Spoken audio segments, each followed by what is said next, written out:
बोझ लगाया, कौन लगाया? सभी लोग कहते हैं कि गर्व से कहे हम हिंदू हैं और हिंदू धर्म खतरे में है। जब वोट लेता है तो हम हिंदू हो जाते हैं, अधिकार देना होता है तो हम क्या हो जाते हैं? एससी, एसटी, ओबीसी हो जाते हैं। एक अभी जैसे हमारे नन्हे मुन्ने छोटे बच्चे डॉक्टर अंबेडकर सॉन्ग पे अपना डांस कर रहे हैं, उसी प्रकार से एक हमारे समाज से एक छोटा सा कवि पैदा हुआ। उस कवि का नाम है मास्टर साहब बच्चे लाल उन्मेष। उन्होंने अपने कविता में लिखा क्या? कविता में लिखा जो आज की राजनीति चल रही है, उन्होंने अपने कविता में दर्शा दिया। उन्होंने क्या कहा रंजन भाई? उन्होंने कहा कि कौन जात हो भाई? तो बच्चा लाल उन्मेष फिर क्या कहते हैं कि दलित हूं साहब। फिर पूछा जाता है कि दलित में कौन है साहब? फिर कहता है बच्चा लाल उन्मेष कि हूं ना साहब, दलित हूं, आपकी गाली में हूं, अलग की हुई थाली में हूं, आपकी गाली में हूं, गंदी नाली में हूं और अलग की हुई थाली में हूं। यानी जातिवाद उतना ही नजरिया बदल गया है। फिर बच्चे लाल यूनिवर्सिटी अपनी कविता में लिखते हैं कि माता फातिमा शेख, माता फातिमा शेख सावित्री बाई फूले के कदमों को कदम से मिलाए रखना। माता साहू फूले अंबेडकर और माता फातिमा शेख के कदमों से कदम को मिलाए रखना। ऐसी बात क्यों कहे? मेरी बहनों, आप लोग बैठी हुई हैं। 1948 में भारत देश में महिलाओं को पढ़ने का अधिकार नहीं था, तो सबसे पहले आपसे समाज से, एक माली समाज से ज्योतिबा राय फूले की पत्नी निकली और जब यहाँ बालिका यानी जो हमारी बच्चियां हैं उनको पढ़ाने के लिए निकली तो उनके ऊपर गोबर फेंका गया, कीचड़ फेंका गया। लेकिन सारी यातनाओं को झेलने के बाद माता सावित्री बाई फूले ने हमारी जो बच्चियां इनको पढ़ने का अधिकार दी और 1948 में पहला बालिका विद्यालय खोल करके आज वह भारत देश की क्या है, शिक्षा की देवी घोषित हुई। लेकिन कुछ चंगे चतुर चालाक लोग शिक्षा की देवी किसको कहते हैं? किसको कहते हैं? माता सरस्वती को कहते हैं, जिनका डिग्री का पता ही ना हो, जिन्होंने कहां पे अपना स्कूल चलाया था कि उनको ज्ञान की देवी कहा गया। सोचना चाहिए मेरी माताओं, समझना चाहिए कि सबसे खतरनाक गुलामी क्या है? सबसे खतरनाक गुलामी मानसिक गुलामी है और मानसिक गुलामी के खात्मा किए बगैर विश्व का और भारत देश का कल्याण होने वाला नहीं है। मेरी माताएं, आज हमारे लोग ढोंग, पाखंड, आडंबर में जो लिप्त हैं, हमें इन चीजों को छोड़ करके आज जिनकी हम जयंती मना रहे हैं, डॉक्टर अंबेडकर जी की बात को मानना होगा। बाबा साहब ने क्या कहा? बाबा साहब ने कहा रास्ता हमेशा दो जाता है, एक रास्ता विद्यालय की तरफ जाता है और एक रास्ता देवालय की तरफ जाता है। फैसला आपको करना है कि आप अपने बच्चों को विद्यालय की तरफ भेज करके वहां से क्या बनाएंगी? डॉक्टर, मास्टर, अधिकारी, कर्मचारी पैदा करेंगी। लेकिन अगर हमारे लोग देवालय की तरफ, मंदिर की तरफ अपने बच्चों को भेजेंगे तो वहां से गंजेड़ी निकलेंगे, भंगेरी निकलेंगे, वहां से डॉक्टर, मास्टर, अधिकारी, कर्मचारी नहीं निकलेंगे। तो साथियों, एक शायर जिन्होंने कहे थे डॉक्टर अंबेडकर जी के ऊपर कि पतझड़ में भी पहाड़ बनकर खिलते रहे थे भीम जी, अश्य त्रिस्ता की नंगी तलवारों पर चलते रहे थे भीम जी। अरे कौन कहता है भीम जी भारत रत्न है, मैं कहता हूं भीम जी पूरे विश्व के रत्न है, पूरे विश्व के रत्न है। अभी ये जो माह चल रहा है साथियों, ये कौन सा माह है? यह अंबेडकर माह है। और इस अंबेडकर माह में 2 अप्रैल 2018 में अभी हमारे युवा साथी और 50-62 टीम के संयोजक जिन्होंने क्या कहा कि जब हमारी आन बान शान और हमारे धर्म पे, हमारी बहन बेटियों पे खतरा मर रहा है तो हमें भूखी बिल्ली बन करके बैठने की जरूरत नहीं है। साथियों, इसी कड़ी में 2 अप्रैल में जब SC/ST एक्ट को कमजोर किया गया था तो पूरे भारत देश में धरना प्रदर्शन हुआ, भारत देश बंद हुआ। उस कड़ी में जो भी साथी लोग अपना योगदान जिला से लेकर के आजमगढ़ की 8 तहसीलों में अपना योगदान दिए, मैं उनका भी आभार व्यक्त करता हूं। उसके बाद बात आई 13 पॉइंट रोस्टर की, फिर आया उसमें NRC CA पे, तो हमारे नौजवान साथियों ने अपनी कुर्बानी को दिया। 2 अप्रैल में हमारे 13 साथी शहीद हुए, लेकिन आज बड़ा कष्ट होता है कि ये जो हमारे साथी लोग हैं उनकी कुर्बानी को भी भूल जा रहे हैं। आज जरूरत है हमें डॉक्टर बाबा साहब अम्बेडकर जी के विचारों पे चलने की। अभी बात हुई डॉक्टर अम्बेडकर जी का जो वास्तविक मिशन है। साथियों, हम लोगों के बीच में हमारे विद्वान साथी कंधा से कंधा मिलाकर चलने वाले मास्टर विनोद जी हैं।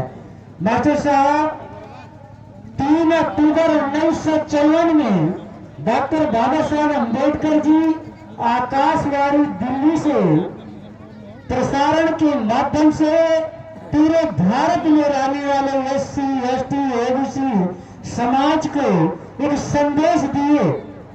उस संदेश में बाबा साहब डॉक्टर अम्बेडकर जी कहे कि जो उनका दर्शन है, वह त्रिगुण सिद्धांतों पर आधारित है और वह त्रिगुण सिद्धांत कपिल मुनि के दर्शन से लिया हुआ है। त्रिगुण सिद्धांत क्या है? रजोगुण, तमोगुण और सतोगुण। लेकिन जो मेरा दर्शन है, मेरे दर्शन मैंने अपने गुरु बुद्ध के धम्म से लिया हूं। जो मेरा दर्शन है वह समता, बंधुता और भाईचारा पर आधारित है। जो उनका त्रिगुण सिद्धांत है, उनके त्रिगुण सिद्धांत को छुड़ा करके और मैं अपने SC भाई, ST भाई और OBC भाई को समता, स्वतंत्रता और बंधुत्व के रास्ते को अंगीकार करवाऊंगा।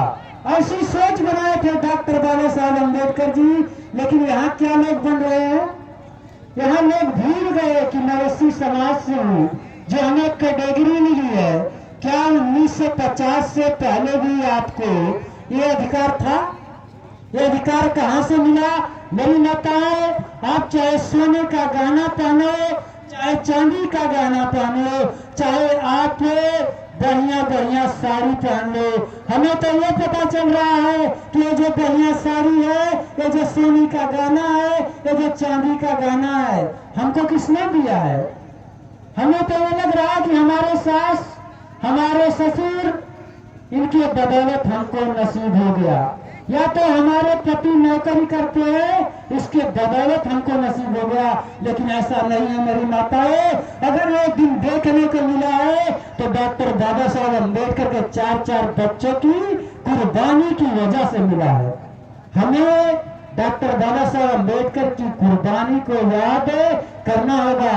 एक शायर जिन्होंने कहे थे कि अगर डॉक्टर बाबा साहब अम्बेडकर जी के चरणों में हम अपने बदन की खाल की जूती बना करके बाबा साहब अम्बेडकर के चरणों में चढ़ा दे तब भी हम उनके कर्ज को नहीं चुका सकते हैं, कुछ थोड़ा सा उनके सूद को हम लोग चुका सकते हैं। तो मेरी माताओं, बहनों, भाइयों, हमें आज जो लड़ाई जो है वह विचारधाराओं की लड़ाई है। और हमारे जो पुरखे थे वह लोग हमारे विचारधारा की लड़ाई को यहां तक लाए। हमारे साथी, आपने नाम बहुत से महापुरुषों का लिया और अच्छी बात है कि हमारे चंद ही महापुरुष हैं। अगर गिनती की जाएगी तो 100 प्लस नहीं होंगे, माइनस नहीं होंगे। लेकिन अगर सबके जब जीवन को हम लोग पढ़ेंगे और उनके आदर्श जीवन को अपने आचरण में उतारेंगे तो शायद बाबा साहब अम्बेडकर का जो वास्तविक मिशन है वह पूरा हो जाएगा। और एक बात है मेरे भाइयों, कुछ साथी हमारे क्या कहते हैं कि हमें राजनीति नहीं करना चाहिए। मैं कहता हूं साथियों, जो भारत देश में पैदा हुआ और जो वोट दे रहा है वो क्या कर रहा है? वो राजनीति नहीं कर रहा है। बाबा साहब डॉक्टर अम्बेडकर जी कहे थे कि अगर अच्छे लोग राजनीति में नहीं जाएंगे तो बुरे लोग राजनीति में भर जाएंगे। अब हमें विचार करना है, क्या यह देश साधु संतों से ही चलेगा या देश साधु संत ही चलाएंगे? क्या बाबा साहब डॉक्टर अम्बेडकर के पढ़े लिखे लोग नहीं चला पाएंगे? क्या इनको अवसर नहीं मिलेगा? इनको भी तो अवसर मिलना चाहिए। सोच हमारी बढ़िया होनी चाहिए कि एक साधु संत का काम था लेट में बैठ के घंटा हिलाना, लेकिन वो प्रदेश की कुर्सी पे बैठ के शासन जो है, शासन सत्ता मनोहर साहब काशीराम जी कहते कि शासन सत्ता साधन नहीं होना चाहिए, साध्य होनी चाहिए। लेकिन यह कहां बन गया? भारत देश में शासन सत्ता साधन बन गई है। उनको ये नहीं एहसास हो रहा है कि शासन सत्ता कितने दिन रहेगी। तो साथियों, एक शायर जिन्होंने कहे थे कि का तू जानत बाटा ये समय जमाना रही, लूट खैले के छूट मनमाना रही, जहियाई बहुजन समाज जाग जाई वह तोर भगले के नाही ठिकाना रही। जो लोग मध्य एशिया यूरोप के रास्ते भारत देश में आए और ये जो हमारी माताएं हैं, जो हमारी बहनें हैं, जो हमारे SC ST OBC समाज के लोग हैं, इनको क्या बना दिया? जानवर बना दिया। जानवर को क्या चाहिए? मेरी माताओं, भाइयों, अगर हमारे लोग जितने लोग बैठे हैं इसमें से अगर हमारी रोटी छीन ली जाए, कपड़ा छीन लिया जाए, मकान छीन लिया जाए, शिक्षा छीन ली जाए और स्वास्थ्य दवाई छीन ली जाए तो हम क्या बन जाएंगे? क्या बनेंगे? जानवर बन जाएंगे। जो हमारे पूर्वजों से रोटी, कपड़ा, स्वास्थ्य और शिक्षा छीन ली गई तो हमारे पूर्वज जानवर बन गए थे। कब बने? आज से 3500 साल पहले से लेकर के और 1950 से पहले तक हमारे लोग जानवर बन गए थे। लेकिन मेरी माताएं, जब 1950 में डॉक्टर बाबा साहब अम्बेडकर जी को मौका मिला, उन्होंने भारतीय संविधान की रचना की और अपनी कलम से हमारी तकदीर को लिखे और हम फिर क्या बन गए? क्या बन गए? फिर हम इंसान बन गए। लेकिन जो वर्तमान के हुक्मरान लोग हैं फिर दोबारा से हमें क्या बनाना चाह रहे हैं? जानवर बनाना चाह रहे हैं। फैसला हमको करना है कि हम जानवर बनेंगे या इंसान बनेंगे। लड़ाई कई है साथियों, लेकिन बाबा साहब ने कहा कि युद्ध के मैदान में जाने से पहले सबसे पहले हम लोगों को क्या करना होगा? पढ़ना होगा। बगैर पढ़े अगर लड़ाई के मैदान में गए तो युद्ध को हार जाएंगे। साथियों, संविधान का फोटो लेकर के खिंचाने वालों की संख्या बहुत हो गई है। फेसबुक और व्हाट्सएप के संगठन चलाने वालों की संख्या हो गई है। हम कहते हैं क्या कि हमारा दुश्मन पूरे भारत देश पे कब्जा कर लिया है। मेरे भाइयों, जब सीमित हमें आजादी मिल गई तो हमारे लोग 8 बजे सो करके उठ रहे हैं, और जो हमारा दुश्मन है 4 बजे उठ के काम कर रहा है, तो आपका 1.5 गुना काम कर रहा है, तो पूरे भारत देश पे कब्जा किसका होगा? साथियों, इस बात को जो बुद्ध तथागत बुद्ध जी ने जब 3,500 साल पहले वैदिक काल के थोड़े से ही बाद में जब बुद्ध की क्रांति आई, तो बुद्ध ने क्या देखा कि थोड़ी से लोग यानी ढेर सारे लोगों पे शोषण कर रहे हैं। तब जाकर के बुद्ध ने एक रास्ता खोल दिया कि जिनके ऊपर शोषण हो रहा है वो लोग कहाँ आ जाए? हमारी शरण में आ जाए। और ऐसा हुआ भी कि कोई भारत देश की अगर विशुद्ध उपज है तो तथागत बुद्ध के धम्म है, और बुद्ध के धम्म में सबसे पहले बुद्ध ने किसको गले लगाया? ये जो 10 लोग 90 लोगों को शोषण कर रहे थे, इन 90 लोगों को अपने कब्जे में लिए। समता, स्वतंत्रता, न्याय और बंधुत्व की स्थापना के लिए बुद्ध ने काम किया। लेकिन कुछ जाहिल लोग, कुछ अनपढ़ लोग और कुछ जातिवाद में विश्वास रखने वाले लोग क्या कहते हैं? हमारे भाइयों को भटकाते हैं कि बुद्ध तो क्षत्रिय थे। लेकिन सब मेरी माताओं, हमें क्या करना है? बाबा साहब डॉक्टर अंबेडकर जी एक पुस्तक लिखे हैं, जिस पुस्तक का नाम है एनिहिलेशन ऑफ कास्ट, जाति का बीज नाश। बाबा साहब ने क्या कहा कि ये जाति सबसे बड़ा आतंकवाद है, इस आतंकवाद को डायनामाइट बम लगा करके उड़ा देने की जरूरत है। उसी बात को रविदास जी भी कहे थे कि रविदास मानुष जुड़ न सके, जाति न जवलो जात। तो मेरे भाइयों, हमें सबसे पहले जब तक हम लोग जाति को नहीं खत्म कर पाएंगे तो हम लोग SC ST OBC समाज को इकट्ठा नहीं कर पाएंगे। और जब हम इस समाज को इकट्ठा नहीं कर पाएंगे, जैसे साथियों समय काफी हो गया है, लेकिन थोड़ी सा विचार में प्रश्न है कि जिस समाज को 6,743 जाति में बांटा गया था, उस समाज को डॉक्टर बाबा साहब अम्बेडकर जी 3 समूह में लाके खड़ा किया कि नहीं किया ना? 3 समूह कौन सा है? SC ST और OBC समाज। अगर हमारे साथी लोग वास्तव में काम कर रहे हैं तो हमारा काम तब दिखेगा कि हम लोग इन तीनों जातियों को एक जाति बना करके खड़ा कर दे, तो दुनिया की कोई ताकत नहीं है कि हमें शासन सत्ता से और धार्मिक सत्ता से पीछे कर पाएगी। मनोहर साहब कांशीराम जी कहते थे कि जिस समाज की गैर राजनीतिक जड़ें मजबूत होती है, उस समाज को कोई हुक्मरान बनने से रोक नहीं सकता है। तो मेरे भाइयों, थोड़ा सा हमें एहसास हो जाए कि SC भी हमारा भाई है, ST भी हमारा भाई है और OBC भी हमारा भाई है, और हम लोगों में अगर भाईचारा पैदा हो जाए, हम लोग एहसास कर ले। लेकिन कष्ट तब होता है जिस देश का संविधान डॉक्टर अंबेडकर ने लिखा और उनकी जयंती विश्व स्तर पे 192 देश मना रहा है, और भारत देश में जो SC कैटेगरी की चमार जाति है मात्र वही मना रही है, और हम लोग डॉक्टर अंबेडकर के सपनों का भारत बनाने की परिकल्पना कर रहे हैं।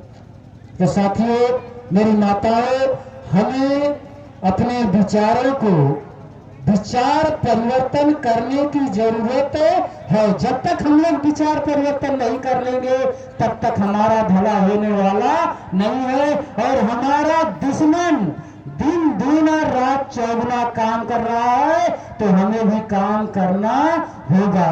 मैं अपनी बातों को यही विराम दूंगा। एक शायर जिन्होंने कहे थे कि नीले अर्श पर नीली घटा छाई है, नीले अर्श पर नीली घटा छाई है, तेरे रहमत करम से भीम जी हमने नई जिंदगी पाई है, हमने नई जिंदगी पाई है। जय भीम, जय भारत, जय संविधान, जय विज्ञान।